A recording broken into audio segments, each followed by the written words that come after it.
titles and stuff. So even to this day, when someone says councilman, I normally don't necessarily respond, and then say, oh, Derek, and then I'll respond. So I don't really get caught up in a lot of stuff.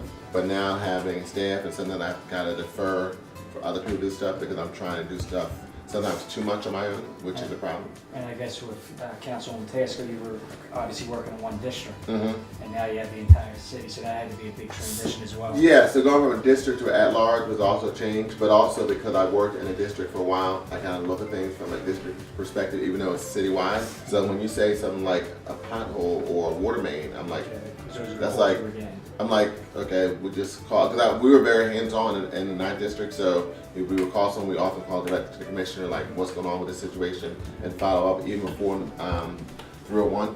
So this is your first term as a community person? It is. So how has that been? It has been an experience. Yes. Good and bad. Good and bad. Mostly good. But I want to be a community person for a while. I mean, like, I've always been involved in politics and periphery, doing video production for different people and stuff. I think it's important just to kind of get more involved. I think if everybody just did a little bit more, you know, we'd get a lot more done. It's amazing. So when I first became a community person, I used to have well, this is dating myself, a Yahoo group. It was 2216 Yahoo group. I remember. We used to have back in the day. I used to it was very effective for a period of time. Then people just stopped. Yeah. So I do a newsletter that I hand deliver to every household in my division. Nice. I normally do that the Saturday or Sunday before Election Day.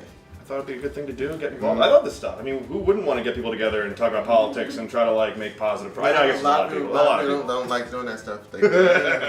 Okay. So I look for people on Election Day to bring that newsletter to the polls. I had a little fun. We did these. She loved them. These the kitten and the puppy posters that we did. All right. Yeah. Okay. Google image search cute puppy kittens. Yeah, They okay, pop up. I can see that. And then I printed them on the one side with like vote blue, vote Democrat. On the other side was just the list of candidates in the ballot initiative.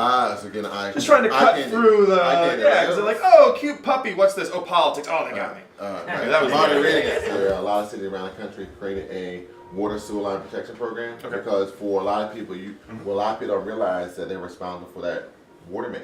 Yeah. And so if that gets disrupted, then you're talking thousands of dollars. About $8 a month allows you to have an insurance product that protects your water and sewer line, and we use local contractors to make any repairs.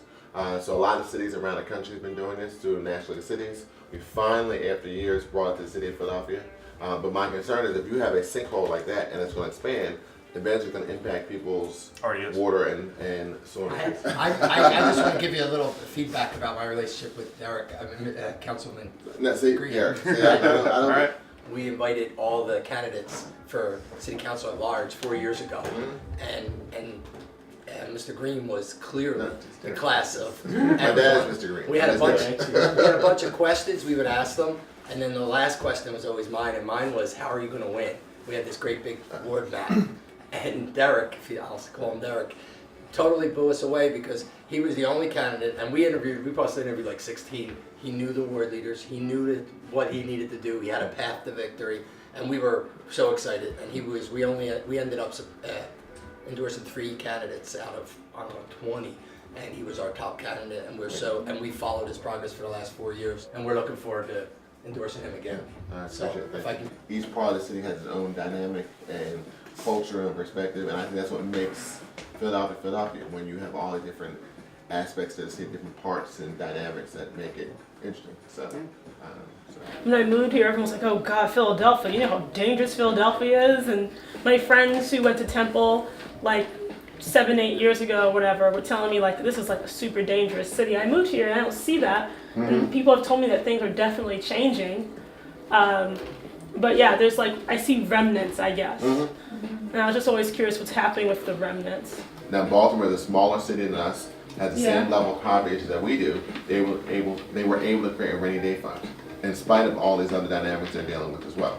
So I'm a big proponent of we have to chew gum and walk at the same time. And sometimes people think, well, I only can chew gum and you only do it this way. Or you only walk that way. When there's multiple ways to do it. And just because you have an idea that may be slightly different from my idea, doesn't mean that your idea is good and my idea is bad. They could both be good, just a little different. But I think sometimes we get caught up in, if we're not doing it my way, then that's a problem. If we're only doing your way, well, that's the wrong way. And I think we gotta get out of that. And it goes back to your point about things I've learned, because I don't get caught up as much in ownership. What's important is getting initiative moving forward. And I think that's the other thing I've realized, that people sometimes get very caught up in whose legislation, press release, dynamic, who gets the credit. That's like, yeah, I don't know, maybe I'm kind of Larry, the tool guy, politician, get it done. Yeah, I don't know. But that's having conversation and communication, which I think, especially in this current culture of social media and DMs and Twitter and IG and all these acronyms, we don't we're behind this virtual communication, which is good because it gives option to get things out, but you don't get a chance to have dialogue, which I think is very problematic at times. And it's hard to be really mad if someone's angry if I know that your child is 6 and my child is 7 and we're going through the same things, or you have a child that has autism like my son, or a child that has some other type of learning and physical difference. So once you get to know someone's backgrounds and their children and their birthdays and other things, it makes it a lot harder to be like, I hate your being. I mean, and it's even happened within parties. I don't know how corporations are people, but maybe that's... Money is free speech, apparently. So that's a whole other kind of interesting dynamic. I don't know how that occurs.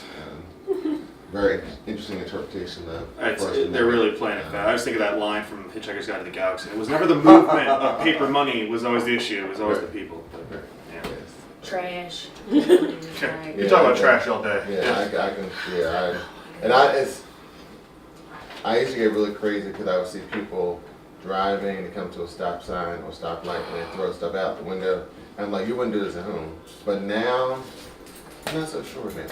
I'm sure they're doing it at home too. What are your thoughts on Cindy Bass and Greenlee's bill that they're trying to place right now, 10888? On the farmer? Yes.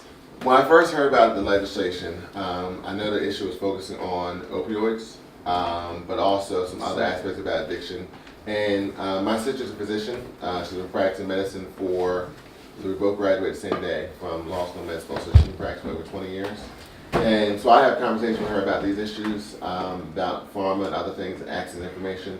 But I also started to think about my own family, because I said earlier I have a son who's autistic. And so we were very, very anti-medication until he turned 15. And being a child on the autism spectrum who's adolescent is still an adolescent teenager. So he was going through a lot of different changes, like we all do at 14 and 15. So from my perspective, looking at the legislation, I'm going to get some more information.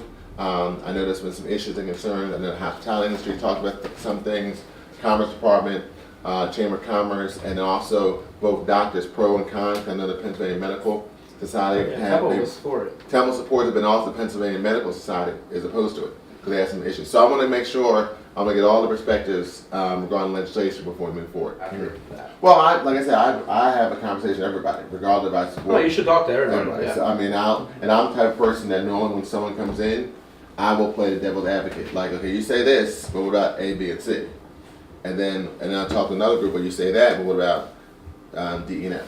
Because I want to hear what both sides of the perspective so I can make up my own mind. I guess for me, I just appreciate that you're willing to listen to all perspectives. I feel like in this climate of like political divisiveness, people are kind of almost becoming blind to other views or opinions or solutions, and they might even agree with those solutions, but because they're becoming so, I guess the word is dogmatic. Right. They kind of like, that's a very good word. they're deafening all of the voices, Right. and I think Right. it's just, it's sometimes so toxic. It's nice to have someone saying, you know what, I might be of this party, you Right. might be of that party, Right. but we all still live here, let's try to figure it out. As an educator, I worry about our children with, for instance, I teach 8th grade, and I give them an analogy. I mean, I let them know that 7 out of 8 registered voters in Philadelphia are Democrats. I said, so you're going to hear a lot of one side, Yeah. regardless. But then I give them, every year, I'll ask them, show of hands, how many of you like your parents' choice in music? Would listen to the same music? No hands go up. No problem. How many of you, if you could pick a movie to go to tomorrow night, would pick the same movie as your parents? Right. None. Right. I asked them like 5 questions in a row where 0 hands go up. I said, how many of you think you're the same political party as your parents? Every hand goes up. And I said, now, if I ask that same question in a state where the majority is 7 out of 8 are Republicans, and if you happen to live in that neighborhood, I said, and grew up in that household, Right. I said, would you be the one kid who didn't just put up their hand? Every one of them said, yeah, that would be me. I said, so it's not, but then they'll say it, and I'll say, if you're not willing to listen to the other side, I Right. said, maybe you're not so sure about your side. And our kids are Right. very motivated and competitive. So when I tell them that, I know, 'cause you're- they're like, what do you you're mean? sure, right. I said, well, think about it. If you're so unsure, if you can't listen to the other side, then maybe you're not so sure of your Right, side. you're not right. You're not. I said, I love to listen to other people. And I tell them, I watch, you said 46, I watch both of them a half hour on the treadmill in the morning at the gym. I watch one. Yeah, I'm and the sure other. they all And- do the things. And it's just so crazy because Right. it's an Right. eye opener. It's Right. the same stories, and you're like, my Right. God, my God. A lot of you are going to go to college somewhere. I was about to say. In fact, I would say I have friends who are Republicans who are more liberal than Democrats I know in other parts of the Commonwealth. Exactly. Um, And then George Washington, I always remind him, said that if we turn into a country of parties, we're doomed. Mhm. We didn't have any parties then. Right. You know. I mean, just and- think of how. Jefferson disagreed though, so Well, that's when we started the parties. That's right. Yes. The next two disagreed. Yes, because as you see more and more people saying, yes, I may be progressive, but I don't like how they are articulating issues on this perspective. Right. And so we need to have something different within that progressive dynamic too. I mean, if you go to other developed nations, you have multiple parties. Right. I mean, if you look at many countries have a parliament where you have multiple, and you have to basically, you may be running your party, but then you have to get coalition. You have to build a coalition government of other parties. yeah. So we'll see. I mean, but I can see that at least probably more at the local level, and then I think from local level to state level, because you do see that in some cities. Yeah. Well, And I think at the state level you can see that next, and then maybe at the federal level. So you may identify as a Democrat on a national perspective, Yep. but in your local jurisdiction you run nonpartisan. Exactly. I can see this in the future. You have, and actually there's a history in Philadelphia of people running not as a Democrat Republican. Like for Right. example, when Charlie Bowser ran, he Mhm. ran the Charlie Bowser Party. You have other people that have done that. I can see a resurgence Of an of independent, that. yes. I'm not saying it's good or bad. I'm Yeah. saying that because we have that in our charter, Right. it does give a path for someone to say, just like Charlie Bowser ran years ago, like I'm not going to endorsed by Democrats, I'm going to run the Charlie Bowser Party. Someone decided Working Family Party or some other. Well, It's yeah. possible. Yeah. And there's Um, 100,000 independent voters, registered voters. So, Family's that's already a not political bad. party in some states already. And it's very strong in New York. So Sure. it's feasible. Now this hasn't gotten to that point of strength, but could it happen? Do you think that having a larger tent of different political coalitions will make policies more inclusive, or do you think it'll make it more difficult for policies to get passed with all the different voices conflicting? Because That's hard to make an assessment because I've been in coalitions and coalition work is very challenging because you're the head of or you're the leader of one group. So you gotta get everyone in your group to agree to this position. Then you've gotta get other groups to agree to positions. I think it's unlikely you're gonna have a blanket party solution because even in one specific organization or group, you're gonna have different ideas. Yeah. Well, thank you so much for coming out. This is an amazing experience. It's been awesome. Just a city employee. That's Well, I think we want to get a little group photo real quick Okay, sure. before. That's my office. And I do respond to emails. Sometimes I just crack it on. And I got like 2 or 3 more phones, so hold on. We could just share these things electronically somehow. All right, we got it. All right. Thank you so much for coming out. I really appreciate it. It's been awesome. This was a good conversation. I'm glad.